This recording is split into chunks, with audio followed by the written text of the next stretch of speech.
Look at all that stuff that came out of there. As you guys can see, I try to switch out the boiler drain.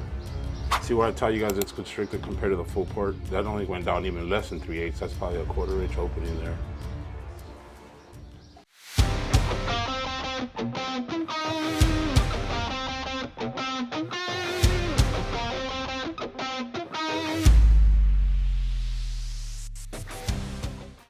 Hey, how you doing? We're here with Rite Way. Came to a customer's home. She got word of our online special we're doing on water heater flushes. She's never had her water heater flushed, so we're gonna go ahead and inspect her water heater and get something flushed and see what we can do.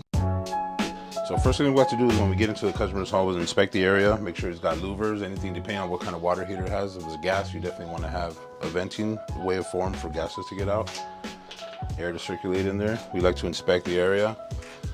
Definitely right away we can see some stuff that's not going on right here. We don't want to see a bunch of debris down below. There is some warning signs on some water heaters that'll tell you to keep this certain area free of debris. As you can see, this customer definitely hasn't had a water flush or a water heater flush in a while. You can see that the vent's not set correctly. Has been remodeled. You can see they've done a pipe. They have some new pipes in there. Definitely did a DIY project. Did a good job. But we do see a couple things that we can improve, and we'll definitely let the customer know on a couple of these. We're here to do a power flush. We're gonna inspect the anode rod. We're gonna do a whole flush, see what kind of debris comes out. We like to set a towel at the end of our hose, just to see what, we can capture some of that debris and show the customer. It will probably end up changing a full port drain. You can see they have a plastic regular drain come there. We like to change that out and put a full port on there, 3/4 ball valve with a boiler drain. The issue of having this is that it's a plastic valve modem. They look like they're full port. They have a full size hose connection there, but if you look inside, what you can on this one, because it's kind of blocked, they shrink down inside. So you might be full 3/4 here, 5/8, but down inside you go back down to maybe 3/8 or 1/2 inch, maybe a little smaller. And it's hard for some of that debris that builds up in time, especially if you've never had it flushed or any kind of filtration to protect your actual water heater. Could be something in there that's not going to come out on just a small little 3/8 hole compared to what we put in. And we do a full port, 3-port valve. As you can see, that's pretty much bigger than a 3/8 hole. Normally, if calcium is going to come out, that hopefully will pull out big pieces.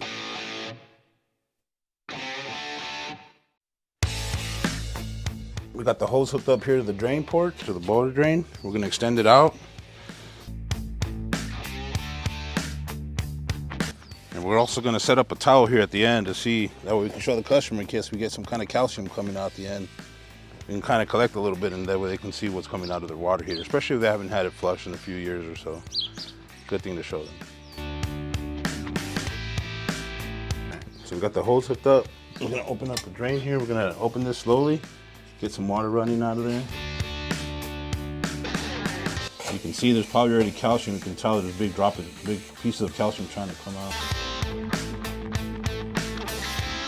The importance of actually flushing your water heater regularly, I would do it every 6 months to a year, depending if you don't have any filtration, definitely every 6 months, to get all the debris out of there. So especially if you got an electronic one, you have two elements. The element on the bottom is always trying to turn on, so calcium likes to collect the heat, so if that's always going on, it's going to collect to that. You have more chances of that element burning out.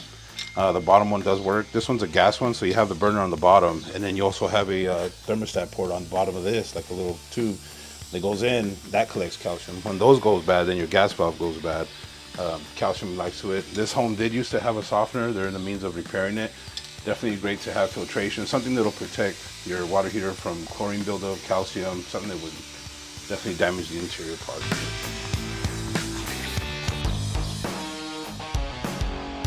As you can see, this customer does have a lot of buildup in there. You can see some of the calcium, some of the rust inside there. Water was kind of brown at first, rusty, but it's getting cleared up a little bit. Okay, so now what we're doing is I had extended the hose, opened up the boiler drain. We had let it flush with regular pressure from the home. Now we shut off the cold side, which is the supply to the water heater. And what I like to do, and some techs do it as well, other companies will ask you to open up a hot side inside your home, is I like to open the hot side and just let it breathe so it breaks that vacuum and it lets it drain correctly. But if you don't like to, if you're not comfortable with this and you want to open it, definitely we'll ask you to open up the hot side in your home, and that'll also break the seal. Okay, Okay, so right now what I'm doing is I'm taking out the old plastic boiler drain and I'm gonna be inserting a full port. In case I do have to swap it out, just so you guys can see, that full port is a 3/4, and so is our ball valve. It's a boiler drain. It's got a full ball valve in there. When I take this one out, if I do have to swap it out, you might not be able to compare it, but I'll show you the inside of that one. It's probably gone down to about a 3/8 opening. And that's what's not letting some of the debris come out. And this is what we do include in our power flush. We will be changing this full port. If you guys have the plastic one or you have an old smaller one that usually looks like a hose bib, something like that, some drains have that as well. We will switch that out and put a full port on there as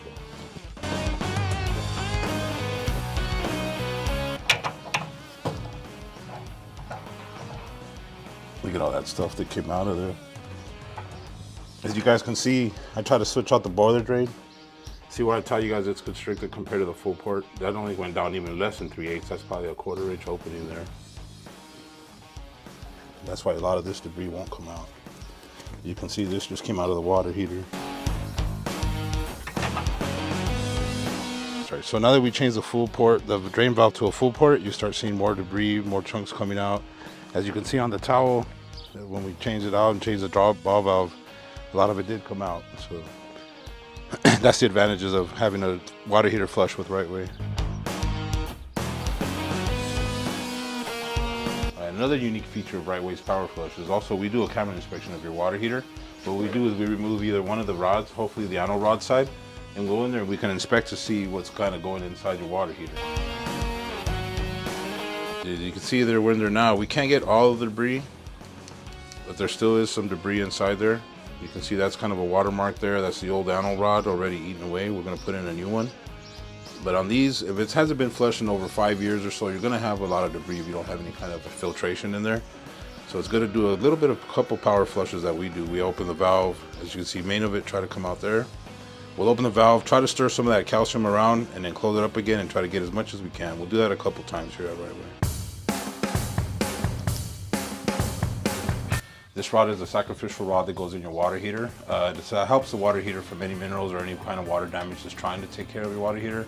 Usually it would eat away at the anode rod first before it starts eating at the interior of your water heater, prolonging the life of it as well. This we do recommend you change this at least 2 to 3 years on the anode rod.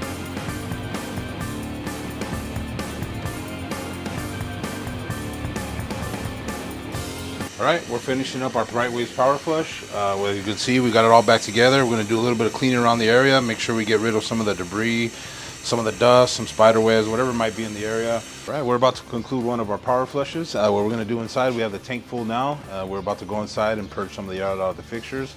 Make sure we get no debris collection in the aerators and any of the water lines. And then we'll come back out and turn the burner back on.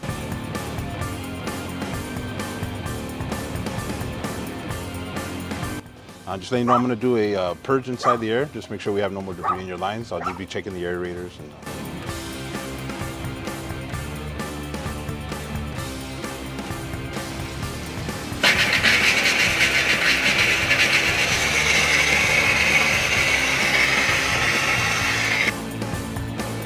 So right now, that's all the air that's coming out of the water heater as we did the flush. What we did is we emptied up the vessel of the water heater, so now it's just pushing all the air out. And as you can see, this is some of the old debris that's coming out of there as well. And that's what ends up clogging your lines. So yeah, perfect. All right, we're finishing up a power flush here with Rite Way at our customer's home. If you have a water heater that hasn't been flushed or you're not aware of, please give us a call. We'll gladly be out there to help you and flush it out for you.